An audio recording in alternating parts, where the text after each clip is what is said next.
Gaurko izenak alaxe dio, ireki begiak ezagutu natura, bertako fauna eta florari buruz hitz egingo dugu.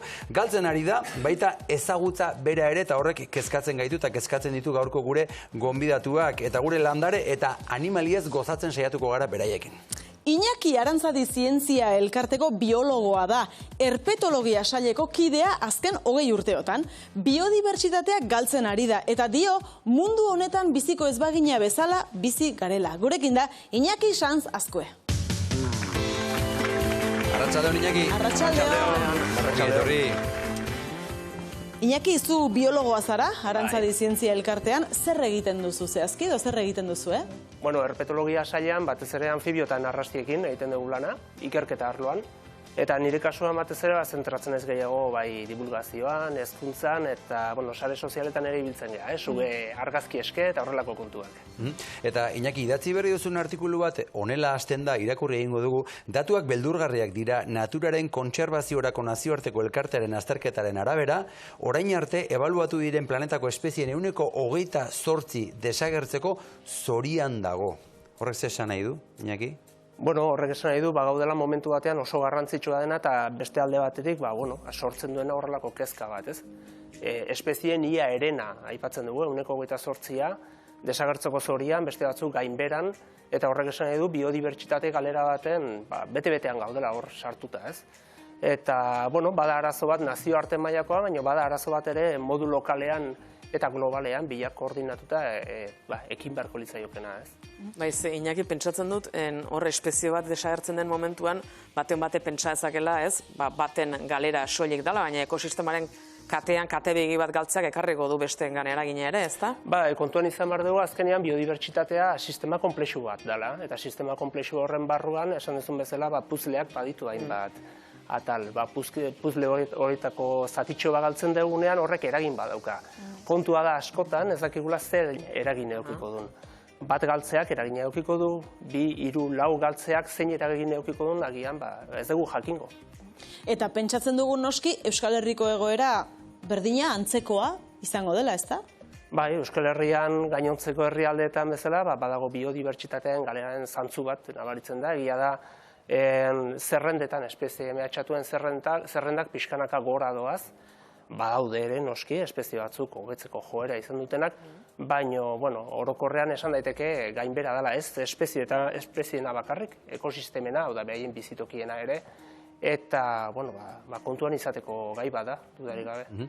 Euskal Herriari begira jarrita hemen ere beste datu batzuk emango ditugu. 217 espezie daude mehatxatuen katalogoan. Horietatik 123, 96 alegia, desagertzeko zorian daude, eta 133, 118 alegia, zaurgarri moduan katalogatuta daude. Zer egin dezakegu Iñaki honi buelta emateko? Lehenik eta behin aipatu dana, ez nik uste dut badala gai bat politikoki heldu beharko litzaiokena. Hau da, aipatzen da klima larrialdiaz hitz egiten dugu, klima aldaketaz behin eta berriz hitz egiten dugu, eta hau izango litzateke beste gai bat, biodibertsitatean galera, sartu beharko genukena agenda politikoan berehala, edo esango nuke momentu honetan, ez? Bi gaiak elkarrekin doaz, ezin dira banatu, eta nazioarte mailan ere ari da hoxe bera aipatzen, ez? Bi gai hauek elkarrekin jorratu beharko liatekela eta heldu. Zer egin? Gauza asko daude, biodibertsitatearen galera badago eraginda ekosistemen gainbera batekin, ekosistemen kalitatearen gainbera batekin, kutsadurarekin, orduan badago nundik heldu. Eta inbarko litzatekena da gai konkretu horiek heltzeko, hasteko koordinatu esan dudana, bai maila globalean eta baita lokalean. Honekin esan nahi dudana, bai goitikan etorri behar dara, baina udalerri mailako ekintzak eta egiteko aukera badagola. Zuk uste duzu Iñaki egian, lehen gai unibertsal bat, egunerokoan eragina eta elkarbizitzako parte ziren fauna eta ekosistema horrek, agian gaur egun agintariek diru laguntza bat ematearekin kubritzen dutela edo aski dutela alegia divulgazioan edo ikertzen edo zaintzan ari den elkarteengan uzten dutela erabat ardura? Esango nukena da, badaudela noski, ekintzak eta badaude kudeak eta planak, bai? Baina bestaldetik, bai, faltan botatzen dut esate batako gauza oso garrantzitsu bat esan zuta, da, ikerketa, ezagutza. Kudeak eta planak egiten dira askotan ditugun datuekin. Orduan oso garrantzitsua da adieraztea datu horiek beharrezkoak diala, baina datu horiek edukitzeko ikerketa sustatu behar da. Orduan, biodibertsitateari lotutako ikerketa ezinbestekoa sustatzea datuak izateko. Eta datu horietan oinarrituta hasi beharko ginateke pixka bat kudeaketa planak eta ekintza planak diseinatzen. Bai, zuk diozu, eta lehen esan dugu, ez da, planeta honetan biziko ezbagina bezala bizi garela.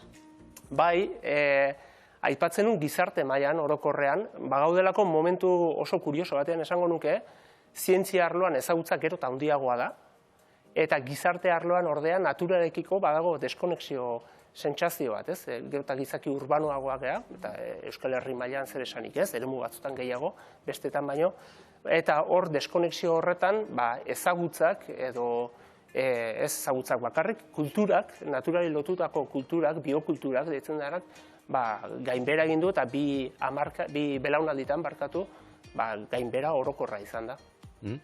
Burbunak eta etxaiak izeneko dokumentala egin zenuen Eñaut Agirrerekin batera, okerrez pagaude, eta liburua argitaratu ere, bai, hortxe daukazu gainera, erakutsi lasai gure faunari eta florari begira izeneko liburua. Ze jasotzen du, ze jaso duzu liburu eder eta mardul horretan? Bueno, saiatu ginena da, aipatu dudana, ez, biokultura ezagutza hori jasotzen. Zer da biokultura ezagutza? Belaunaldiz belaunaldi, ahozkotasunarekin batez ere, transmititutan ezagutza hori naturari buruzkoa. Baude lanak eta uste dut gero aipatuko dela, Euskal Herriko herri desberdinetan egindako jasoketenak guk, saiakera desberdin bat egin genuen, eta ez da oso ohikoa, hartu genuena da udalerri bakarra, kasu honetan Hernani, hartu genuen, eta egin genuena da jasoketa sakon bat, alegia 40 bat elkarrizketa, baserriz baserri, etxez etxe, sukalde, ibili ginen, eta egiten genuena da aurkeztu espezieen argazkiak erakutsi, eta oso gauza simple egiten genuen zer dakizu honi buruz, esaten genien. Orduan horra aurkitu genuena da ikaragarrizko aberastasuna, ahozkotasunari begira, ez soilik kontakizun aldetik, historio aldetik, erabilera aldetik, bai bertsoak, kantuak eta esaldiak hor ikusten da bai naturak zipristindu dula gure hizkuntza, paisaiak zipristindu dula gure hizkuntza, eta era berean paisaiaz aldentzen goazen heinean gure hizkuntza ere aldatzen goaz. Eta pixka bat jaso nahi genuen horixe bera, ez? Zer dan biodibertsitateari buruz pertsona hauek dakitena. Ni justu hori egiten pentsatzen, alegia, ahozkotasuna ere segulako galera gure iruditerian espaldin badaude, ez, espezie horiek edo, ez, naturaren osagai horiek espaldin badaude, gure hizkuntzaren izango da gabezio bat, ahozkotasunean ere bai, jarioan ere bai, ez? Bai, hor bada kontzeptu bat nazioarte mailan erabilizan dena azken urtetan batez ere, eta da esaten dute duela 10 urte jaiotako ume batek eta duela 50 urte jaiotako pertsona batek behaien paisaiari buruzko eta biodibertsitate buruzko ikuspegi desberdina daukatela. Alegia, duela 50 urte jaiozanak biodibertsitatearen maila minimoa berea oso altua zen. Berarentzako espezie asko zeudelako. Ordea, 10 urteko batek espezie gutxi ikusi ditunean jaio denetik, bere exigentzi maila ere txikiagoa da, eta horrek eragina eduki dezakela. Orduan bai, gauza guzti hauek lotuta daude. Burbunak eta etxaiak dokumentala aipatu dugu eta zatitxo bat ikusiko dugu. Begira. Beste lehorte belarra ez dena baztea ba. Belar mina bat. Kase asko torti. Muikia eta. Muikia. Askila eta. Rama belarra eta. Ena loriak. Hau San Jose Loria. San Juan Garua. San Juan Inistorra. Txorik Ardua. Hau da txikorik ardua. Horri zarri muturra ditzen jo. Muikia eta. Hau berriz malma. Aztarrik ardua. Mando perrofila. Hau da oreganua. Giltzurdi melarra esatezaio. Haze aberastasuna eta haze jakintza, batez ere aurreko belaunaldietan, ez da, esan dugu, ez da, jakintza hori galdua dagoela zati handi batean, hori berreskuratzeko aukerarik ikusten duzu?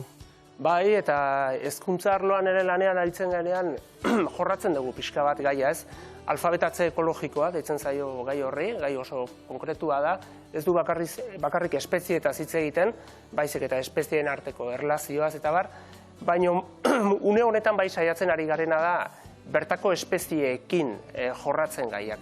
Beti azken hamarkadetan bai oki degula sensazioa kanpotiko betiko tigreak, elefanteak eta bar jorratu ditugu, eta horrek eragina dauka, azken finean gure txikiek eta bertako espeziak baino kanpokoak ezagutza dituzte eta ikerketak daude hori esaten dutenak, eta noski gero babesteko garaian etorkizunean ere haien aldeko apostu egingo dute, ez gureak ez dituzte ezagutzen, ez?